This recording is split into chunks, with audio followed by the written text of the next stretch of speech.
আসসালামু আলাইকুম রহমতুল্লাহ, সবাইকে স্বাগতম জানাই। ইসলামের ইতিহাস ও সংস্কৃতি প্রথম পত্রের আজকে হচ্ছে আমাদের ফাইনাল রিভিশন ক্লাস। প্রিয় এইচএসসি পরীক্ষার্থীবৃন্দ, তোমরা এখন একদম পরীক্ষার পিক টাইমে আছো, অর্থাৎ পরীক্ষা তোমাদের চলছে অলরেডি। তোমাদের অনেকগুলো সাবজেক্ট হয়ে গিয়েছে এবং আরও অনেকগুলো সাবজেক্ট সামনে রয়েছে। আমরা একদম পরীক্ষার মাঝামাঝি সময় আছি। এই সময় আসলে আমাদের পড়াশোনা বা পরীক্ষা বা এই কেন্দ্রিক দুশ্চিন্তা বলো বা হচ্ছে সবসময় এটা নিয়ে পড়ে থাকা বলো, এই ধরনের চিন্তার মধ্যে আমরা নিমগ্ন আছি আমরা যারা পরীক্ষার্থী রয়েছি। এবং এই সময়ে আমাদের আসলে সবচেয়ে পড়াশোনার জন্য বা আমাদের পড়াশোনাটা নিজেদের মধ্যে অ্যাবজর্ব করার জন্য সবচেয়ে ভালো সময় বলে আমরা মনে করি। আমরা দীর্ঘ 2 বছর আমাদের একটা প্রিপারেশন ছিল, দীর্ঘ 2 বছর আমরা হচ্ছে পরীক্ষার জন্য প্রস্তুতি নিচ্ছিলাম এবং সেই প্রস্তুতি অনুযায়ী আমরা আসলে পরীক্ষার হলে বা কেন্দ্রে বা পরীক্ষার বেঞ্চে আমরা বসেছি। এবং প্রথম পরীক্ষাটা দেওয়ার পরে পরীক্ষা কেন্দ্রের বা হচ্ছে হলের যেই পরিবেশ, সেইটা আসলে যখন আমরা ধরতে পেরেছি তখন আসলে আমাদের আসলে পরীক্ষার ব্যাপারে চিন্তাভাবনা একটু চেঞ্জ হয়েছে, একটু পরিবর্তন হয়েছে। এবং সেই অনুযায়ী আমরা আসলে এই টাইমটাকে আমরা পিক টাইম এই জন্যই বলছি, বা পরীক্ষার জন্য সবচেয়ে গুরুত্বপূর্ণ সময়। পরীক্ষা বলতে পরীক্ষায় অংশগ্রহণ এবং পরীক্ষার জন্য যে প্রিপারেশন, সেইটা দুইটা মিলেই। কারণ আমরা এতদিন পর্যন্ত যেই অনুযায়ী প্রিপারেশন নিয়েছি, যে অনুযায়ী পড়াশোনা করেছি, আমরা পরীক্ষার সময় আমাদের সেইটা আরও কমে আসে, পড়াশোনার ইয়াটা আরও কমে আসে এবং প্রস্তুতির ব্যাপারগুলো আরও কমে আসে। আমরা এই সময়ে যে জিনিসগুলো নিয়ে পড়াশোনা করছি বা করব, সেইটাই আসলে আমাদের জন্য কাজে দেয় অনেক বেশি। দেখা গেছে যে আমরা অনেকগুলো অধ্যায় পড়েছি, আমরা আসলে এই টাইমে আমরা একটু বেছে বেছে অধ্যায়গুলো পড়বো, যে জিনিসগুলো আসলে পরীক্ষার মধ্যে আসার মতো। এবং এইটাই আমাদের মনে থাকে, আমরা পরীক্ষার মধ্যে সেই অনুযায়ী আমরা আসলে ক্লাস করতে পারি, সেই অনুযায়ী আমরা আসলে অ্যান্সার করতে পারি এবং সেই অনুযায়ী আমরা আসলে পরীক্ষায় সেটাকে কি বলা হয়, আমাদের যেই অ্যাবজর্ব করা যেই জ্ঞানগুলো বা আমাদের যে সাবজেক্টের যে অধ্যায়গুলো, সেটা আসলে আমরা প্রতিফলিত হতে পারে আমাদের। তো আজকে আমরা ইসলামের ইতিহাস ও সংস্কৃতি প্রথম পত্রের আমরা একদম ক্লাসে এমন এমন বিষয়গুলো নিয়ে আলোচনা করব যেগুলো আসলে তোমাদের জন্য আমরা মনে করছি যে গুরুত্বপূর্ণ, তোমাদের পরীক্ষায় আসার সম্ভাবনা অনেক বেশি। শুধুমাত্র ওই জিনিসগুলো নিয়ে আলোচনা করব, আমরা এমসিকিউগুলো নিয়ে আলোচনা করার চেষ্টা করব বেসিকলি। আর এর পাশাপাশি আমরা এমসিকিউগুলো যখন আলোচনা করব, সেখানে আমরা তোমাদেরকে বলার চেষ্টা করব যে আসলে কোন কোন বিষয়গুলো বা কোন কোন অধ্যায়গুলো তোমাদের জন্য বেশি গুরুত্বপূর্ণ, বা তোমরা পরীক্ষায় ওই জায়গাগুলো ফোকাস করলে সেখান থেকে তোমাদের সৃজনশীল বা সিকিউ আসতে পারে। আমি একটু দেখি তোমাদের, আচ্ছা সাউন্ড কোয়ালিটি ওকে, আমি একটু ক্লোজ নিচ্ছি। ঠিক আছে, আমরা আসলে শুরু করি একদম শুরু থেকেই। ফাইনাল রিভিশন ক্লাস এটা আমাদের। আমরা প্রথমে যে প্রশ্নটা রেখেছি, তোমরা অ্যান্সার দেওয়ার ট্রাই করো, তোমরা আগে এটা নিয়ে আলোচনা করার ট্রাই করো, বা তোমরা পারলে তোমরা ফেসবুকে আমাদের যে লাইভ আছে ওখানে হচ্ছে তোমরা কমেন্টে লিখো যে আসলে এটা অ্যান্সার কি হতে পারে। মরু অঞ্চলের সবচেয়ে প্রয়োজনীয় জন্তু ছিল কোনটি? মরু অঞ্চলে আসলে একটা বায়োডাইভার্সিটি বা হচ্ছে অনেক ধরনের জন্তুর একটা সমারোহ ছিল, আমরা বইয়ে পড়েছি তাই না? আমরা আরো আরো কয়েকটা জন্তুর ব্যাপারে পড়েছি। তো দুম্বা, ঘোড়া, এগুলো তো আসলে গৃহপালিত বা হচ্ছে লালন পালনের জন্য আসলে এই পশুগুলো ইম্পর্টেন্ট ছিল। সেখানকার যাযাবর দুম্বা, ঘোড়া, মেষ, উট সবগুলাই লালন পালনের জন্য আসলে এইগুলাকে ব্যবহার করতো। এছাড়া আরও কিছু সাপ, বিচ্ছু, আরও অনেক টাইপের জন্তু ছিল যেগুলো আসলে ওই সময়ে মরু অঞ্চলে পাওয়া যেত। ঠিক আছে, এগুলো সবগুলো তো পাওয়া যেতই। আমরা যদি লালন পালনের কথা বলি, তারপরে ব্যবসায়িক কাজের কথা বলি,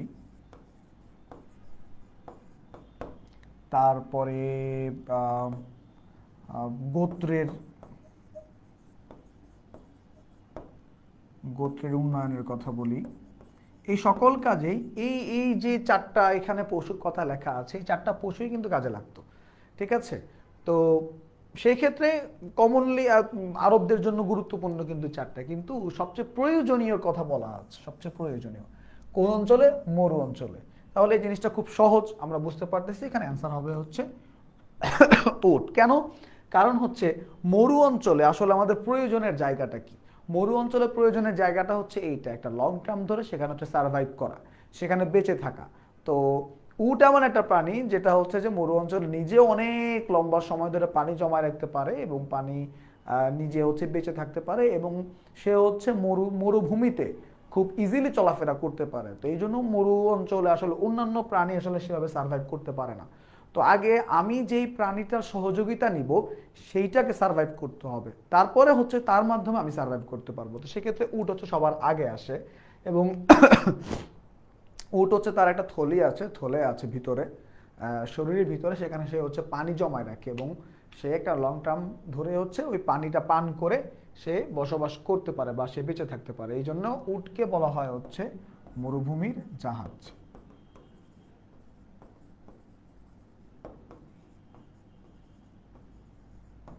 ওকে, ওকে, এর পরের প্রশ্নে যাই আমরা। এর পরে দেখি সিফিনের যুদ্ধ কত সালে সংগঠিত হয় বা সংগঠিত হয় কত সালে সিফিনের যুদ্ধ। সিফিনের যুদ্ধটা মেইনলি হচ্ছে আলী রাদিয়াল্লাহু তাআলা আনহু এবং মুয়াবিয়া রাদিয়াল্লাহু তাআলা আনহু এই দুইজনের মধ্যকার একটি যুদ্ধ, ঠিক আছে। আলী ও মুয়াবিয়া, আলী ও মুয়াবিয়া রাদিয়াল্লাহু তাআলা আনহু এই দুজনের মধ্যকার একটি যুদ্ধ। এবং এই যুদ্ধে তারা দুজন হচ্ছে মূলত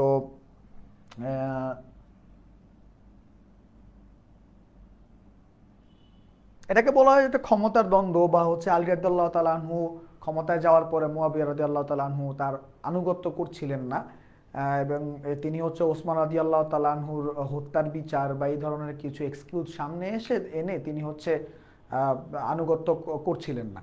তো যার কারণে মূলত এই যুদ্ধটা সংগঠিত হয়। এবং এই যুদ্ধে প্রায় উভয় পক্ষের, আলী রাদিয়াল্লাহু তাআলা আনহুর দিক থেকে প্রায় 50,000, আর মুয়াবিয়া ধরেন 60,000 সৈন্য, তারা হচ্ছে সিফিন নামক একটা প্রান্তর,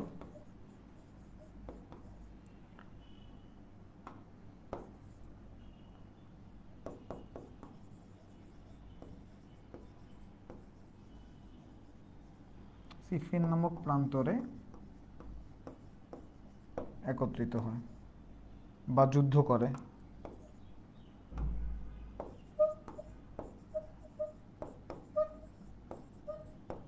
ঠিক আছে, সিফিন নামক প্রান্তরে তারা হচ্ছে যুদ্ধ করে। তাহলে তোমরা সালটা একটু বলার চেষ্টা করো, কত সালে মূলত এই যুদ্ধটা হয়।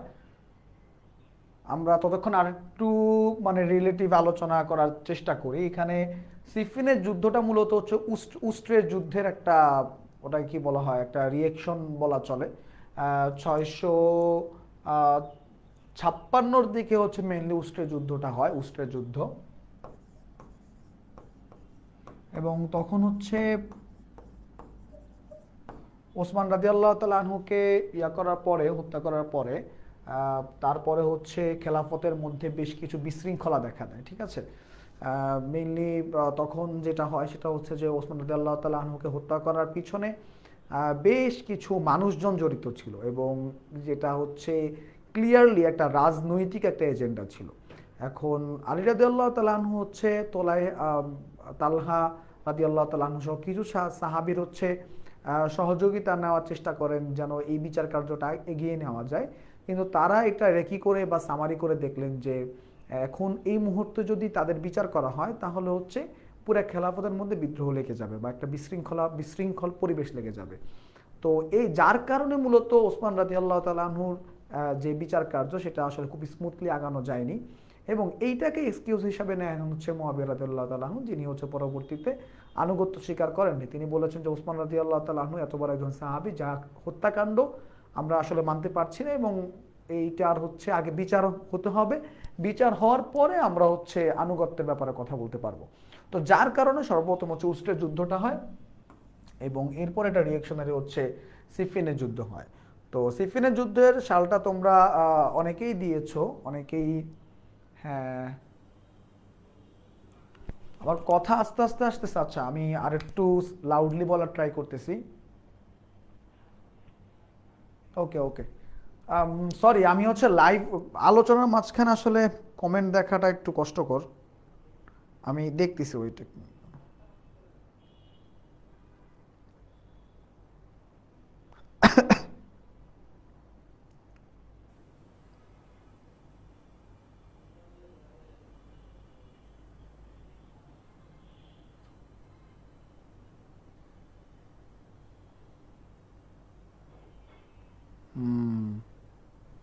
ওকে,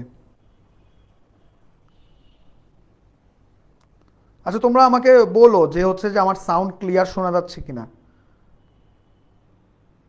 আমি এখন ফোন হাতেই রাখতেছি, আসলে আলোচনার সময় ফোন হাতে রাখা যায় না, এই জন্য আর কি ফোন হাতে রাখি নাই। ওকে, অনেকে অ্যান্সার দিয়েছো, অনেকে অ্যান্সার দিয়েছো। 657 হচ্ছে সিফিনের যুদ্ধ সংঘটিত হয়। এখন তোমাদেরকে এই কেন্দ্রিক হচ্ছে আমি একটা সাজেশন দিতে পারি যে হচ্ছে তোমাদের আসলে খোলাফায়ে রাশিদিনের জায়গা থেকে সিকিউ কেমন সৃজনশীল প্রশ্নটা কেমন আসতে পারে, বা সৃজনশীল প্রশ্ন কি আদৌ আসবে কিনা। ঠিক আছে, ওকে, ঠিক আছে।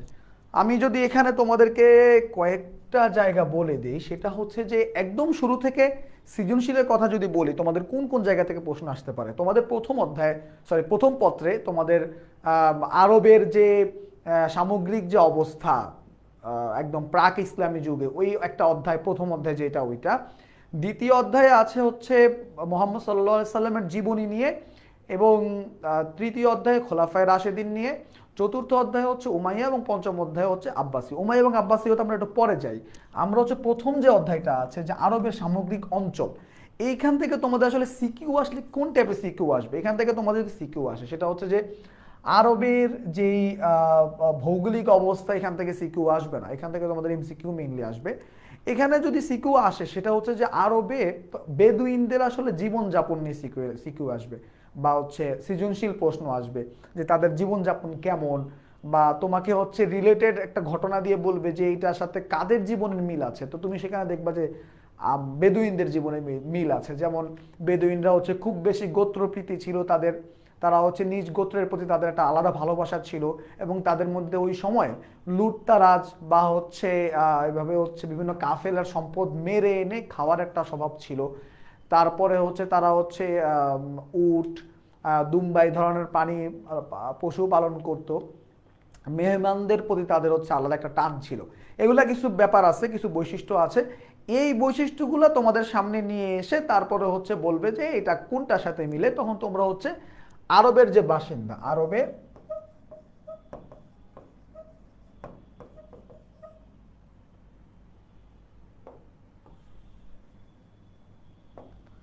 প্রাচীন বাসিন্দা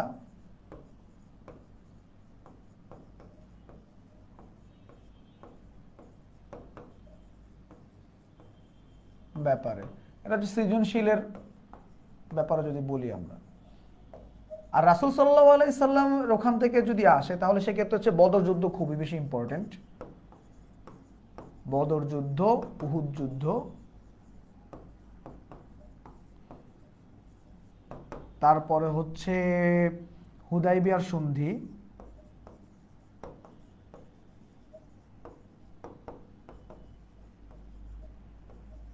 তারপরে হচ্ছে মক্কা বিজয়।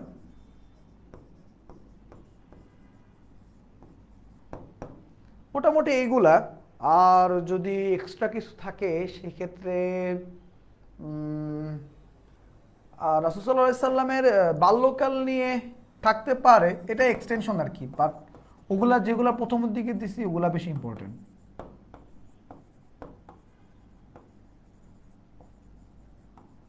এখানে কোনো ঘটনা, একটা ঘটনা মিলিয়ে দিয়ে তারপরে বলবে যে আসলে এটা কোনটার সাথে মিলে, বা হচ্ছে এই ঘটনাটা উদ্দীপকের সাথে কোন ঘটনাটা মিলে, বা উদ্দীপক কোন ঘটনাকে ইঙ্গিত করছে, এরকম বলে তারপরে তোমাকে পরে পরপর 4টা প্রশ্ন দিয়ে দিবে আর কি। তো মোটামুটি রাসূলুল্লাহের জীবনী থেকে তুমি এগুলা পড়লে হবে। আর খোলাফায়ে রাশিদা থেকে ওমর রাদিয়াল্লাহু তাআলা থেকে প্রশ্ন আসার সম্ভাবনা খুব বেশি। তোমরা ওমর রাদিয়াল্লাহু তাআলা ভালো করে পড়ো। ওমর রাদিয়াল্লাহু তাআলা থেকে প্রশ্ন আসার সম্ভাবনা বেশি। ওসমান থেকে, আলী থেকে যদি প্রশ্ন আসে, সেক্ষেত্রে হচ্ছে যুদ্ধ বা ঝামেলাগুলোকে সামনে নিয়ে। ওসমান রাদিয়াল্লাহু তাআলা আনহুর যে লাস্টের দিকে যে একটা গোলযোগপূর্ণ অবস্থা ছিল, সেটাকে সামনে রেখে মূলত হচ্ছে প্রশ্ন হতে পারে। আচ্ছা, আমরা আরো আলোচনা করবো সৃজনশীল নিয়ে, আমরা আগে প্রশ্ন চলে যাই। ওকে, এখানে হচ্ছে 657 খ্রিস্টাব্দে সিফিনের যুদ্ধ সংঘটিত হয়। বাকি আলোচনা তো আমরা করলামই। এরপরে দেখি যে মুসলিম রাষ্ট্রে সর্বপ্রথম কোন শাসক আদমশুমারি করেছিলেন। এটার অ্যান্সার তোমরা একটু দাও। ঠিক আছে, আমি একটু পারিভাষিক আলোচনা করতে থাকি। মুসলিম রাষ্ট্রে সর্বপ্রথম যে শাসকগণ ছিলেন, আমরা কাদেরকে, খোলাফায়ে রাশেদাকে চিনি, তাই না? আলী, আবু বকর রাদিয়াল্লাহু তাআলা আনহু, এরপর ওমর রাদিয়াল্লাহু তাআলা আনহু, ওসমান রাদিয়াল্লাহু তাআলা আনহু, আলী রাদিয়াল্লাহু তাআলা আনহু। এর মধ্যে প্রত্যেকের আলাদা আলাদা কিছু বৈশিষ্ট্য আছে, ঠিক আছে। আবু বকর রাদিয়াল্লাহু তাআলা আনহু তাকে হচ্ছে ইসলামের ত্রাণকর্তা বলা হয়, ঠিক আছে। ত্রাণকর্তা বলার কারণ কি?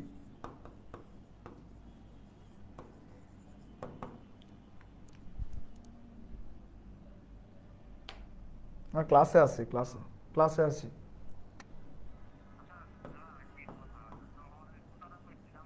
আছে আছে, আমি জানি জানি জানি জানি জানি জানি। আমি ক্লাসে পরে ফোন দিচ্ছি, এই যে আধা ঘন্টা পরে।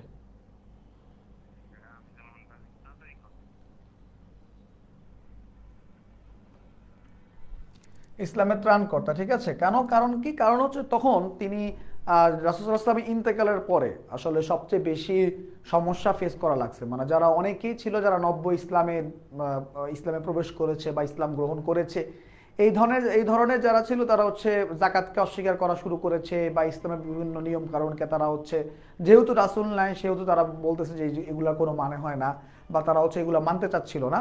তো যার কারণে মূলত হচ্ছে বিভিন্ন নতুন নতুন ধরনের সমস্যা, নতুন নতুন সমস্যা ফেস করা লাগতেছে আবু বকর রাদিয়াল্লাহু তাআলা আনহুকে।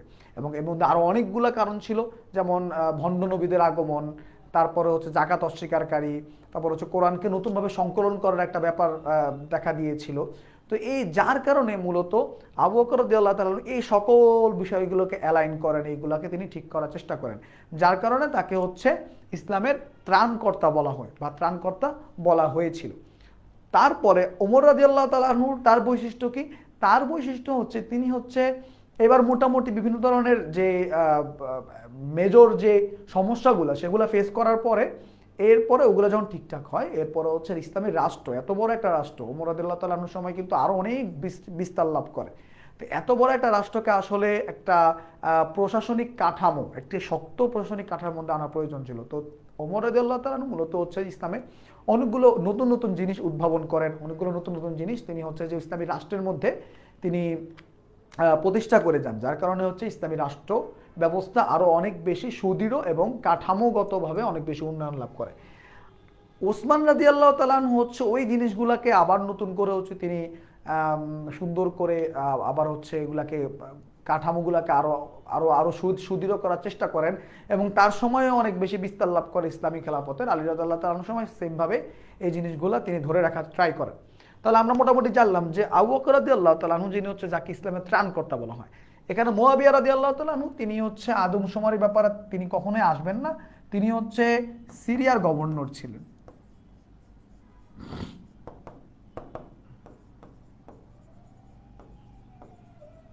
সিরিয়ার গভর্নর ছিলেন মুয়াবিয়া রাদিয়াল্লাহু তাআলা আনহু। আর আব্দুল মালিক তিনি হচ্ছে আব্বাসীয় খলিফা ছিলেন, তো তিনিও হবেন না।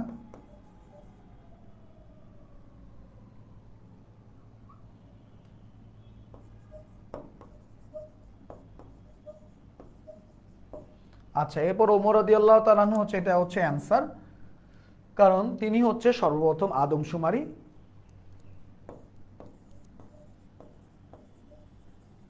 আদমশুমারি তো কি আমরা জানি, তাই না? গণনা করা কতজন জনসংখ্যা আছে দেশে। ওমর রাদিয়াল্লাহু তাআলা আরো কয়েকটা কাজ করেন, তিনি হচ্ছে প্রতিটা অঞ্চল যে ইসলামী রাষ্ট্র আছে এটাকে 14টা প্রদেশে ভাগ করেন।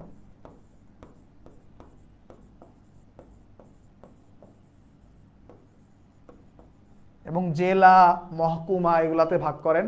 তিনি হচ্ছে বাইতুল মাল প্রতিষ্ঠা করেন। এছাড়া আরো অনেকগুলো ওয়ালি, গভর্নরকে বলা হতো ওয়ালি, এই যে পদগুলা, এগুলোর মাধ্যমে তিনি হচ্ছে রাষ্ট্রের যে প্রশাসনিক কাঠামো এটাকে সুন্দর করেন এবং এটাকে আরো সুদৃঢ় করার চেষ্টা করেন। আশা করি বুঝতে পেরেছো তোমরা। দেখি তোমাদের কোনো কথা আছে কিনা এটা নিয়ে।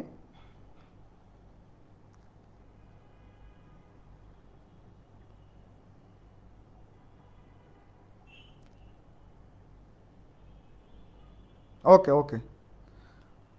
দ্রুত বলতে আমি তো আমার প্রাসঙ্গিক আলোচনা করব না। তোমাদের তো আমি যেখানে এমসিকিউ যেগুলো রাখছি এগুলো তোমাদের সৃজনশীলের সাথে কিছুটা রিলেটেড, তো প্রাসঙ্গিক আলোচনা, প্রাসঙ্গিক আলোচনা তো করতেই হবে।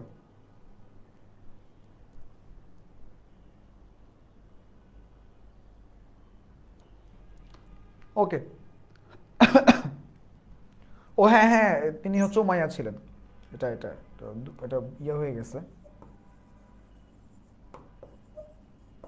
ওকে। এরপর হচ্ছে মহানবী সাল্লাল্লাহু আলাইহি সাল্লাম কত খ্রিস্টাব্দে জন্মগ্রহণ করেন।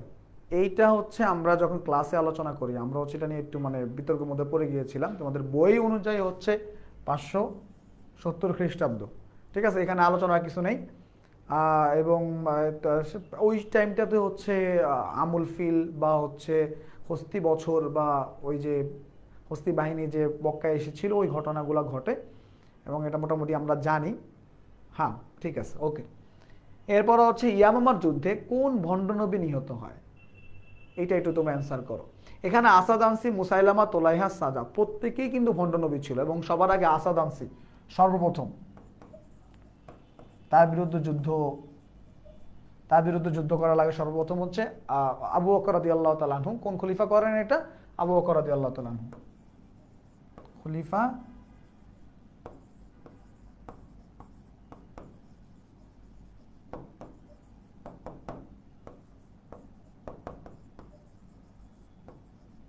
আবু বকর রাদিয়াল্লাহু তাআলা আনহুর সময়ে। এবং অন্যান্য যারা আছে তাদের বিরুদ্ধে যুদ্ধ এবং সবচেয়ে বেশি রক্তক্ষয়ী যুদ্ধ হয়ে হচ্ছে, তোমরা অ্যান্সার করছো? হ্যাঁ, ঠিক আছে, মুসাইলামার বিরুদ্ধে। এবং সেখানে প্রায় 70 জন হাফেজ সাহাবী মৃত্যুবরণ করেন, যার কারণে পরবর্তীতে এই ঘটনার পরে পরবর্তীতে হচ্ছে কোরআনকে সংকলন করার যে বিষয়টা আছে সেটা সকল সাহাবীর মাথায় আসে। এবং এইভাবে যদি কোনো যুদ্ধে যদি এতজন সাহাবী মারা যায়, হাফেজ সাহাবী মারা যায়, তাহলে কোরআন আস্তে আস্তে হচ্ছে হারায় যাবে। তো যার কারণে তখন থেকে কোরআন সংকলন করার যে তাগাদা বা কোরআন সংকলন করার যে বিষয়টা সেটা সবার সামনে আসে এবং সেটার ব্যাপারে সবাই মনোযোগী হয়। কারণ কি? কারণ ছিল মুসাইলামাতুল কাযযাবের বিরুদ্ধে যে যুদ্ধটা, সেখানে প্রায় 70 জন হাফেজ সাহাবী মৃত্যুবরণ করেন। ঠিক আছে, এরপরে আমরা যাই। এরপরে হচ্ছে কুব্বাতুস সাখরা কে নির্মাণ করেন? কুব্বাতুস সাখরাটা কি বলো তো? তোমরা কে বলতে পারবা কুব্বাতুস সাখরাটা কি? তোমরা কমেন্টে বলো একটু কুব্বাতুস সাখরা। আমি একটু অপেক্ষা করি, তোমরা বলতে থাকো।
আচ্ছা, ওকে, অ্যান্সার দিয়ে দিয়েছো। আচ্ছা, কুব্বাতুস সাকরা হচ্ছে আমরা ওই যে ডোম দেখি না একটা, ওই যে আহ, বাইতুল মাকদিসে দেখবা যে নর্মালি আমাদের সামনে যে ছবিটা আসে, বাইতুল মাকদিস বলতে যে ছবিটা আসে আর কি, ওটাকে কুব্বাতুস সাকরা বলা হয়। এবং ওইটা নির্মাণ করানো হচ্ছে আল ওয়ালিদ। আল ওয়ালিদ কোন খলিফা ছিলেন, মানে কোন কোন ইয়ার খলিফা ছিলেন? আব্বাসীয় না উমাইয়া, এটা বলতে পারবা? খলিফা আল ওয়ালিদ আব্বাসীয় ছিলেন না উমাইয়া ছিলেন?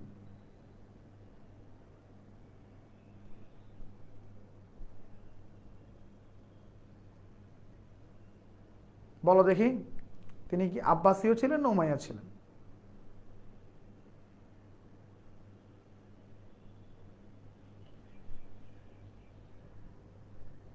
এখানে যে তিনজন, এই তিনজনই উমাইয়া, আর তিনি কিছুই না। মুয়াবিয়া দিয়ে শুরু হয়, এরপর হচ্ছে আব্দুল মালিক, আল ওয়ালিদ, তিনজনই কি উমাইয়া খলিফা ছিলেন। এরপরে মুসলিম বিজয়ের পরকালে স্পেনের রাজধানীর নাম কি ছিল? এটা অ্যান্সার দাও। কর্ডোবা, এটা খুবই গুরুত্বপূর্ণ একটি শহর স্পেনের। এবং যখন আন্দালুসিয়ার যখন পতন ঘটে, হ্যাঁ, আন্দালুসিয়ার যখন পতন ঘটে তখন হচ্ছে কর্ডোবার উপরে এক ধরনের নিপীড়ন চালানো হয় এবং সেখানকার মানুষের, মুসলিমদের উপর নিপীড়ন চালানো হয়। গ্রানাডা সেম গুরুত্বপূর্ণ শহর। বাকি দুইটার থেকে একটা অ্যান্সার হবে। বুঝতে পারছো?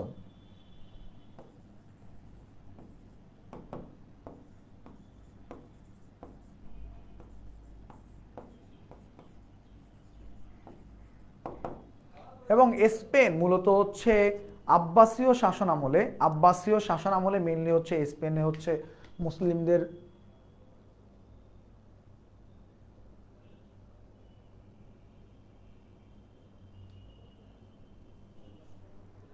ওকে, স্পেনে হচ্ছে যখন আব্বাসীয়রা যখন শাসন ক্ষমতায় ছিল তখন স্পেনে মূলত মুসলিম শাসন ছিল এবং মুসলিমরা সেখানে দীর্ঘ 700 বছর মুসলিম শাসন ছিল। এরপর ওই সময়ে মূলত হচ্ছে সবচেয়ে বেশি উন্নতি লাভ করে আন্দালুসিয়া জ্ঞান বিজ্ঞান বা বিভিন্ন সময়। তো অ্যান্সারটা হচ্ছে টলেডো। ঠিক আছে, টলেডো। ওকে, এরপরে আমরা দেখি 8 নম্বর প্রশ্ন, বাইতুল হিকমা কি? এবং তোমাদের এর সাথে আমি আরেকটা প্রশ্ন করে রাখি, সেটা হচ্ছে বাইতুল হিকমাটা কোন খলিফাদের সময়ে ছিল মেনলি? বাইতুল হিকমা, এটা অ্যান্সার দিতে থাকো তোমরা। বাইতুল হিকমা, বাইত মানে তো হচ্ছে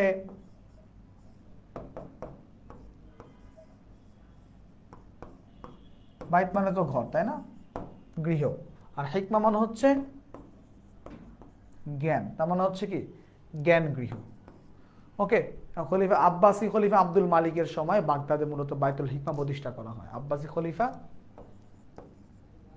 সরি উমাইয়া খলিফা আল মনসুর, আব্বাসীয়দের সময়।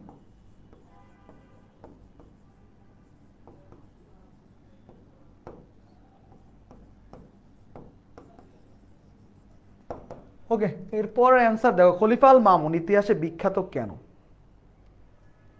খলিফা আল মামুন ইতিহাসে বিখ্যাত কেন?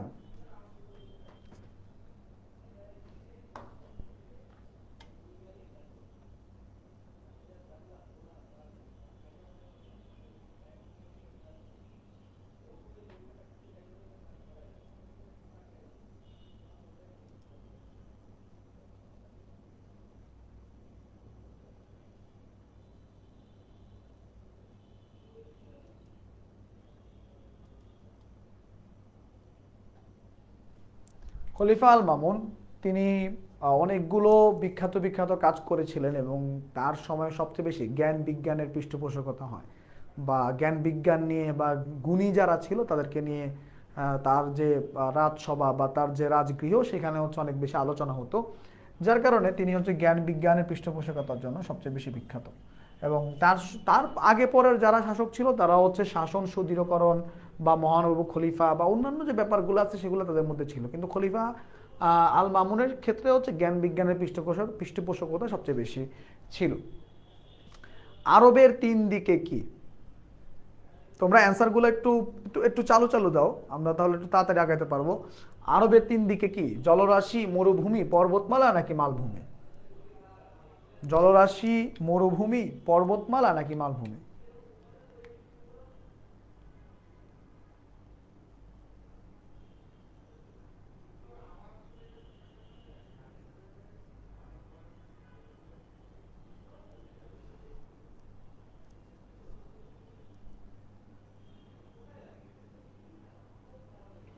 ওকে, আমরা অ্যান্সারে চলে যাই। আরবের 3 দিকে হচ্ছে মেইনলি জলরাশি, লোহিত সাগর, আরব সাগর, পারস্য সাগর, 3টা সাগর। কি কি?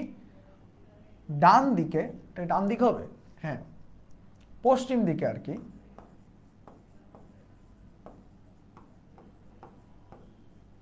পশ্চিম দিকে হচ্ছে লোহিত সাগর,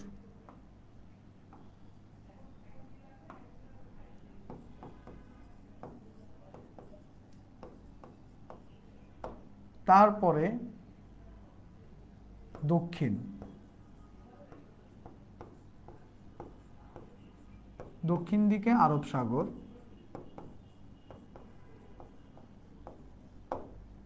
পূর্ব দিকে পারস্য সাগর। এবং আমরা পারস্য সাগর সম্পর্কে এই রিসেন্ট যে যুদ্ধ হচ্ছে এটা নিয়ে আমরা জানি যে হচ্ছে হরমুজ প্রণালী, ইরান যেটা নিয়ে ঝামেলা চলতেছিল এবং সেটা পারস্য সাগরে। ঠিক আছে, মরুভূমি তো আরবের তিন দিকে না, মরুভূমি মূলত আরবের মধ্যেই। এরপর হচ্ছে পর্বতমালাও মরুভূমির আশপাশে তেমন একটা পর্বতমালা নেই, মালভূমি তো না। জলরাশি রয়েছে আরবের তিন দিকে, একদিকে হচ্ছে লোহিত সাগর, যেটা হচ্ছে মূলত ইউরোপ এবং আফ্রিকাকে মূলত ভাগ করেছে যেই সাগরটা। পারস্য সাগর, যেটা হচ্ছে মূলত আরব যে মূল ভূখণ্ড সেটা থেকে পারস্যকে বা ইরানকে হচ্ছে ভাগ করেছে। এরপর হচ্ছে আরব সাগর, দক্ষিণ দিকে বিশাল বিস্তৃত আরব সাগর। ঠিক আছে, আশা করে বুঝতে পেরেছো। এরপরেরটাতে আমরা যাই। বাগদাদে নিজামিয়া মাদ্রাসা প্রতিষ্ঠা করেন কে? বাগদাদে নিজামিয়া মাদ্রাসা প্রতিষ্ঠা করেন কে? এবং আমরা জানি যে আব্বাসীয়দের সময় বাগদাদ কেন্দ্রিক হচ্ছে জ্ঞান ব্যবস্থা অনেক বেশি উৎকর্ষ লাভ করে, অনেক বেশি উপরে চলে যায়। এবং সেখানে যে লাইব্রেরি ছিল, আমরা জানি যে মঙ্গলরা যখন আব্বাসীয় খলিফা বা খেলাফতের রাজধানী বাগদাদ আক্রমণ করে, তখন তারা যে লাইব্রেরি ছিল বাইতুল হিকমা বা লাইব্রেরি কেন্দ্র, যেখানে তারা আক্রমণ করে সেখানকার বইগুলো সব হচ্ছে ফোরাত নদীতে ফেলে দেয়। এবং ফোরাত নদীর যে পানি সেটা হচ্ছে কালিতে কালো হয়ে যায়, এত বেশি বই ছিল সেখানে। তার মানে বাগদাদে হচ্ছে জ্ঞান বিজ্ঞানের অনেক অনেক চর্চা হতো। এবং বিশ্বের বিভিন্ন জায়গা থেকে যারা জ্ঞান পিপাসু ছিল তারা হচ্ছে বাগদাদে যেত জ্ঞান চর্চার জন্য বা জ্ঞান আহরণ করার জন্য। তো এটার অ্যান্সার কি হবে? বাগদাদে নিজামিয়া মাদ্রাসা কে প্রতিষ্ঠা করেন?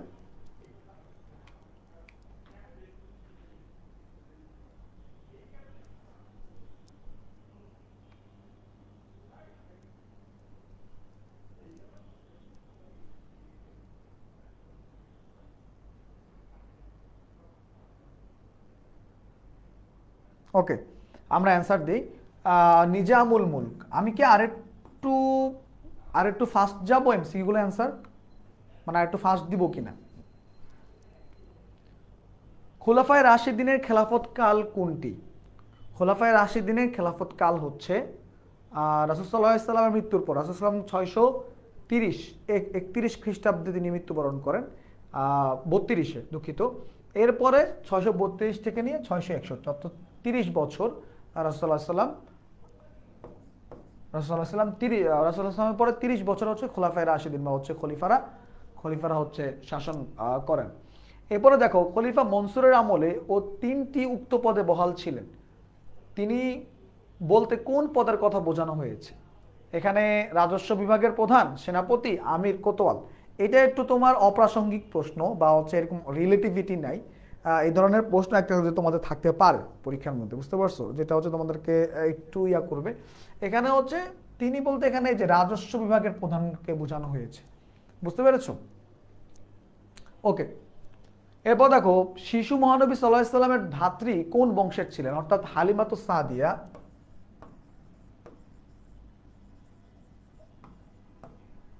হালিমাতুস সাদিয়া, যিনি রাসূল সাল্লাল্লাহু আলাইহি সাল্লামকে দুধ পান করান, তিনি কোন বংশের ছিলেন?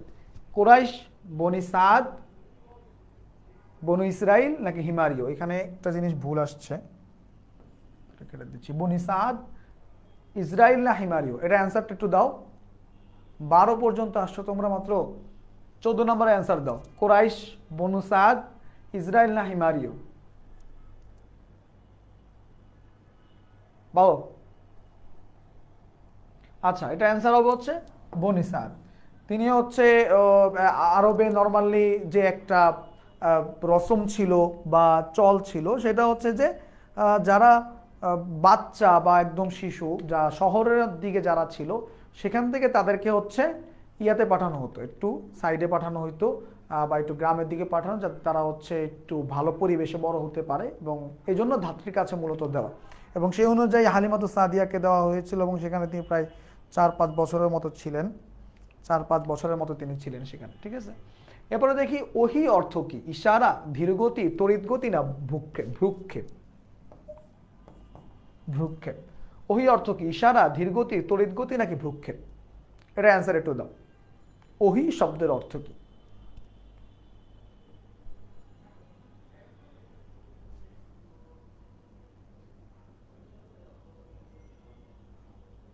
ওহি শব্দের অর্থ কি?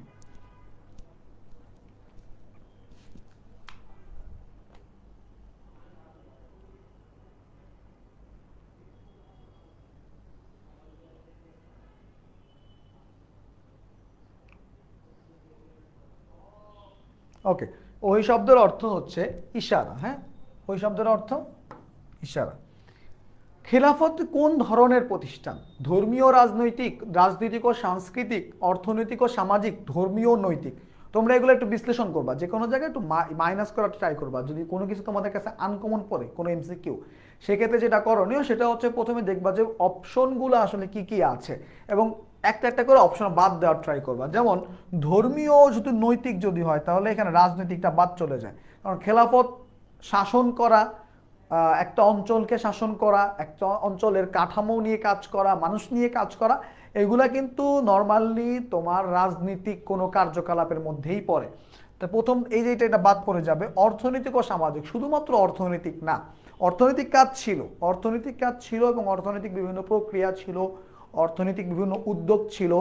তো যার কারণে শুধুমাত্র অর্থনৈতিক এবং সামাজিক না, এগুলা ইনক্লুডেড, বাট শুধুমাত্র এগুলো রাজনৈতিক ও সাংস্কৃতিক। এখানে সাংস্কৃতিক ব্যাপারটা হচ্ছে এখানে বাদ যাবে আর কি, যে কোনো কালচারাল কোনো একটা প্রতিষ্ঠান খেলাফত ছিল না, কোনো কালচারাল প্রতিষ্ঠান ছিল না। কালচারাল প্রতিষ্ঠানের মোটিভ কি থাকে? কালচারাল প্রতিষ্ঠানের মোটিভ থাকে যে ওখানে কালচারালি সেখানে মানুষজনকে, জনগণকে ইনভলভ করা। বাট প্রথমটা দেখো, প্রথমটা হচ্ছে অ্যান্সার হবে ধর্মীয় ও রাজনৈতিক। খেলাফতের মূল ইয়া ছিল কিন্তু ধর্মীয়, ইসলামকে প্রতিষ্ঠা করা এবং ইসলামকে রাষ্ট্র ব্যবস্থায়, হ্যাঁ একদম দিনকে মানুষের জীবন ব্যবস্থার পাশাপাশি রাষ্ট্র ব্যবস্থা এবং সামগ্রিকভাবে ইসলামকে গ্রহণযোগ্য গড়ে তোলা। প্লাস যেহেতু শাসন ব্যবস্থা রয়েছে এখানে, সেহেতু এখানে রাজনৈতিকটাও হবে। তারপরে অ্যান্সার হবে ধর্মীয় ও রাজনৈতিক। এরপরেরটা আমরা দেখি উমাইয়া খেলাফতের প্রতিষ্ঠাতাকে। উমাইয়া খেলাফতের প্রতিষ্ঠাতা এখানে মুয়াবিয়ার নাম রয়েছে, আব্দুল মালিকের নাম রয়েছে, ওয়ালিদের নাম রয়েছে, দ্বিতীয় ওমরের নাম রয়েছে। দ্বিতীয় ওমর হচ্ছে খলিফা ওমর ইবনে আব্দুল আজিজ, ওমর ইবনে আব্দুল আজিজ। এটা আমরা সবাই জানি যে মুয়াবিয়া রাদিয়াল্লাহু তাআলা আনহু হচ্ছে মূলত উমাইয়া খেলাফতের প্রতিষ্ঠাতা ছিলেন। এরপর হচ্ছে আরবি আরিবা হবে, এটা শব্দের অর্থ কি? এটা অ্যান্সার একটু দাও। মূলত আরবের তিন ধরনের বাসিন্দা ছিল, একটা হচ্ছে বাইদা ছিল, আর একটা হচ্ছে আরিবা ছিল, আর একটা ছিল মুস্তারিবা ছিল।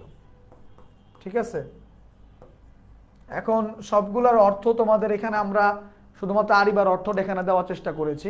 এখানে বাইদার অর্থ মূলত হচ্ছে জঙ্গল, বুঝছো, এটা এক ধরনের বাসিন্দা ছিল তারা।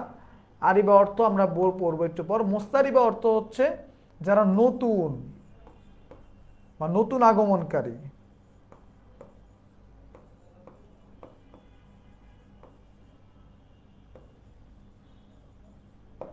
ওকে, তাহলে আরবে আরিবা শব্দের অর্থ হচ্ছে প্রকৃত আরব, প্রাচীন আরব, নবাগত আরব না বাণিজ্যিক আরব। ওকে, হ্যাঁ অনেকে সঠিক অ্যান্সার দিচ্ছ, প্রকৃত আরব। এরপরে আমরা যাই আরব ভূখণ্ডে যারা প্রথম আবাসস্থলে স্থাপন করেছিল তাদেরকে কি বলা হয়? আরবে বাইদা, আরবে আরিবা, আরবে মুস্তারিবা নাকি আরবে আরিজা? তোমরা এটা অ্যান্সার দিতে থাকো।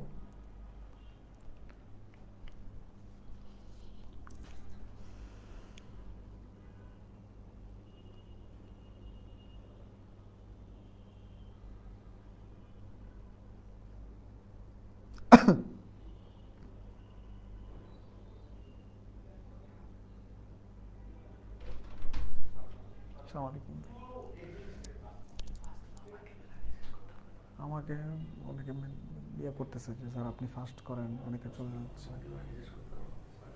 ও আচ্ছা আচ্ছা, ঠিক আছে। আচ্ছা, এটা অ্যান্সারটা একটু দিয়ে থাকো তোমরা।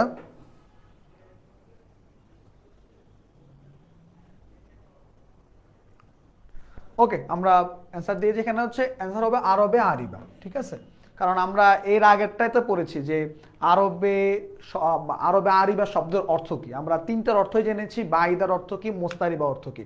মুস্তারিবা মানে হচ্ছে যারা নতুন আগমনকারী, আর বাইদা মানে যারা মানে মেইনলি যারা ওখানকার যে একদম অ্যাকচুয়াল বেদুইন, কিন্তু আরব ভূখণ্ডে একদম প্রকৃত ওখানকার বসবাসকারী যারা, তারা হচ্ছে মূলত আরবে আরিবা। তাহলে সেই অনুযায়ী এখানে আরবে আরিবাই অ্যান্সার হবে।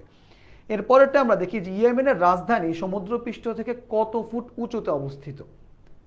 ইয়েমেনের রাজধানী, আমরা জানি যে আরবের যে অঞ্চলগুলো রয়েছে এর মধ্যে ইয়েমেনটা হচ্ছে সব থেকে বেশি উঁচু এবং সমুদ্রপৃষ্ঠ থেকে যেটার উচ্চতা সবচেয়ে বেশি সেটা আমরা জানি যে ইয়েমেনের রাজধানী সানা। সানার অবস্থান সব থেকে বেশি উঁচুতে। এখন কথা হচ্ছে যে কতটুকু উঁচুতে, তোমাদের বইয়ে দেওয়া আছে হচ্ছে 7,000 ফুট উঁচুতে। ঠিক আছে, এরপরে দেখি বেদুইনদের কেন আসাবিয়া বলা হয়ে থাকে। বেদুইনদের আসাবিয়া বা তাদের যে গোত্রপ্রীতি, এটার কারণ কি? তারা লুটতারাজ ও জিঘাংসামূলক কাজ করত, নাকি তারা তাদের মধ্যে গোত্রপ্রিয়তা ছিল, নাকি তারা পশুচারণ করত, নাকি নিয়মিত যুদ্ধ বাঁচাতে ছিল? সবগুলা গুণই তাদের মধ্যে বিদ্যমান বা সবগুলা বৈশিষ্ট্য তাদের মধ্যে ছিল, কিন্তু এর মধ্যে কোনটার কারণে তাদের যে আসাবিয়ার ব্যাপারটা আসছিল? ওকে, তাদের মধ্যে আসাবিয়া কারণ আসার কারণ হচ্ছে, বা আসাবিয়া ব্যাপারটা বলার কারণ হচ্ছে যে তাদের মধ্যে গোত্রপ্রিয়তা বিদ্যমান ছিল, গোত্রপ্রিয়তা ছিল। বাকি লুটতারাজ বা পশুচারণ বা নিয়মিত যুদ্ধ করা বা এই যে বিষয়গুলো রয়েছে, এগুলোর কারণে তাদেরকে হচ্ছে আসাবিয়ার যে বিষয়টা সেখানে আসে নাই। এরপরে দেখি আমরা হিজরি সন প্রবর্তন করেন কে? হিজরি সন প্রবর্তন করেন কে? মুহাম্মদ সাল্লাল্লাহু আলাইহি সাল্লাম, আবু বকর রাদিয়াল্লাহু তাআলা, মানে খলিফারা করেন? খলিফাদের মধ্যে কোন খলিফা করেন? এটা অ্যান্সার একটু তোমরা দাও।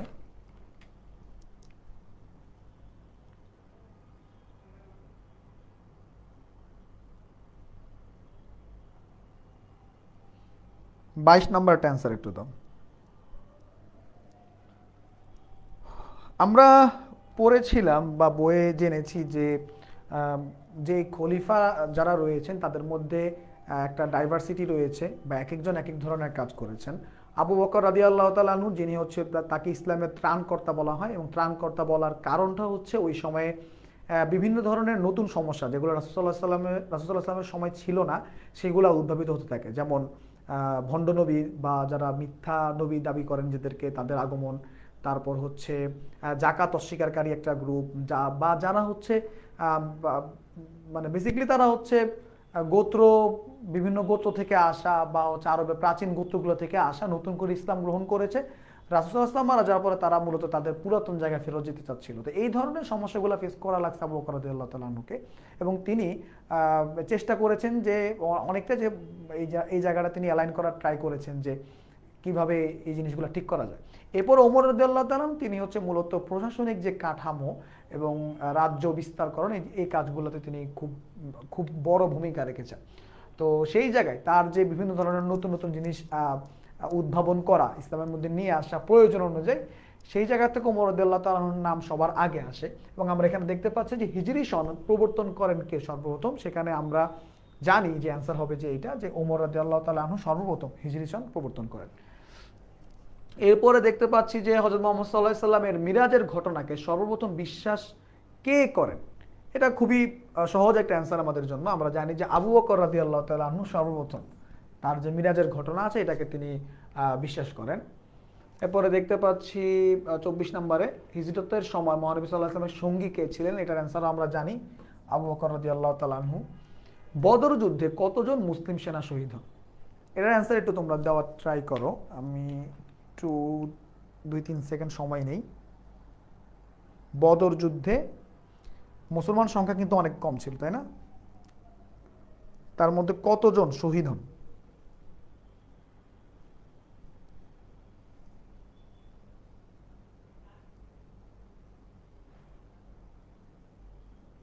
কতজন শহীদ হন?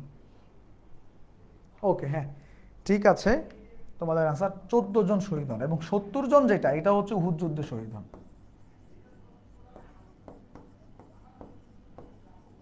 উহুদ যুদ্ধে মোট 70 জন সাহাবী শহীদ হন,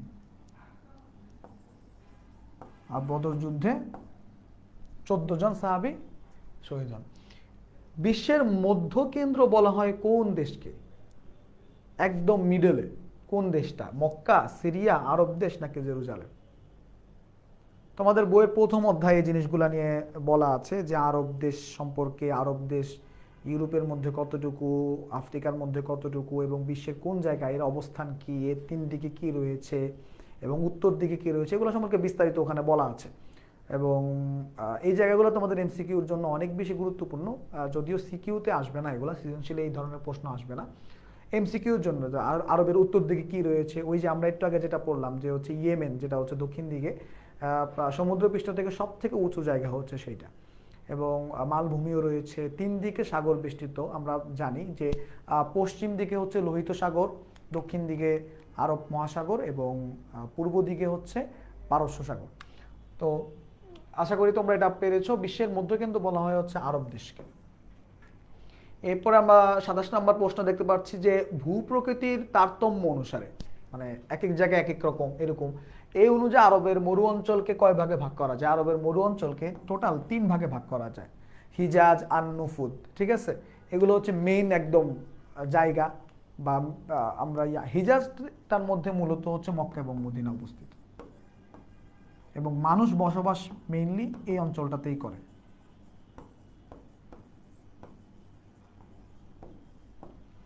ওকে, এরপরে দেখতে পাচ্ছি আরব ভূখণ্ড আয়তনের দিক থেকে ইউরোপের কত অংশ?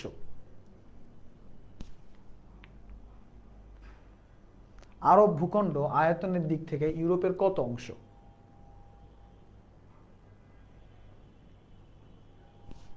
1/4, ঠিক আছে। আর আমেরিকার, তোমাদের বইয়ে এটাও আছে যে আমেরিকার 1/3।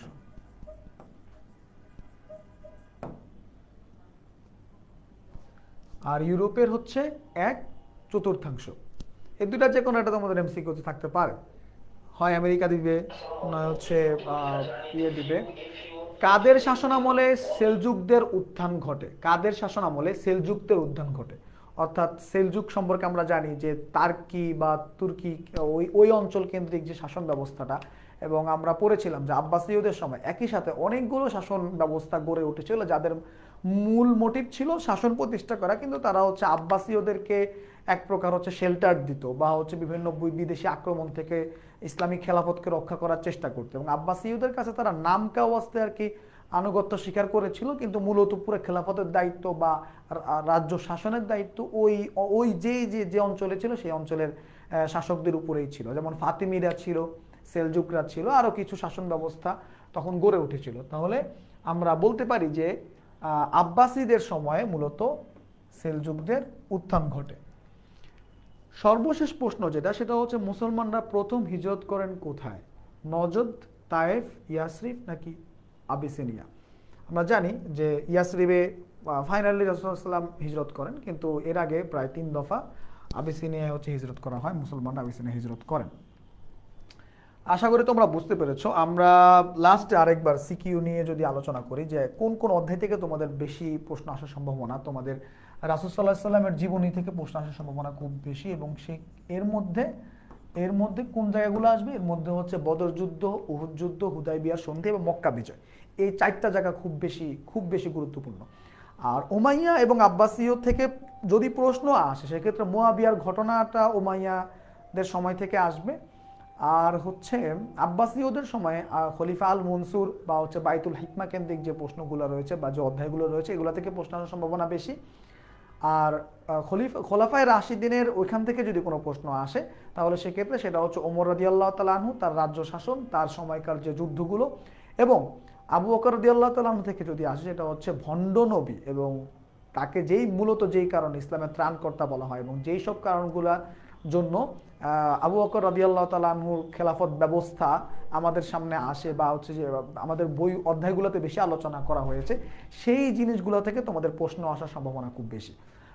আশা করি তোমরা সেই অনুযায়ী প্রস্তুতি নিবা, সেই অনুযায়ী প্রিপারেশন নিবা। কোনো ধরনের কোনো প্রশ্ন থাকলে তোমরা আমাদের এখানে কমেন্টে জানিয়ে রাখতে পারো, আমরা দেখব, এবং কোনো পরামর্শ যদি দেওয়া লাগে সেটা আমরা দেওয়ার চেষ্টা করব। এবং পরীক্ষার সময় তোমরা নিজেরাও জানো খুব বেশি কোন জিনিসগুলো পড়তে হবে তোমাদেরকে। আর এটা যেহেতু ইতিহাস, সৃজনশীল লেখা খুব বেশি কঠিন হবে না তোমাদের জন্য, যদি মোটামুটি ইতিহাস সম্পর্কে একটা সামারি, মানে একদম ডিপ ধারণা থাকা লাগবে বিষয়টা এরকম না, সামারি জানা থাকলেই হবে।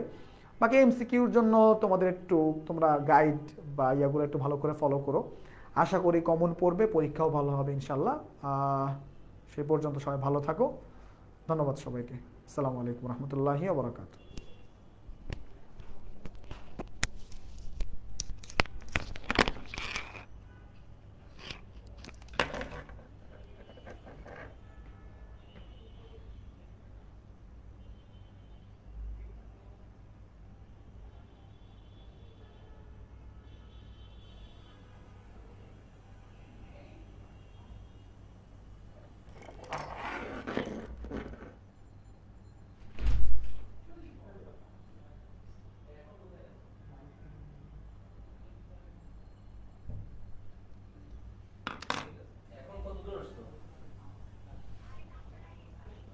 আচ্ছা ঠিক আছে আগে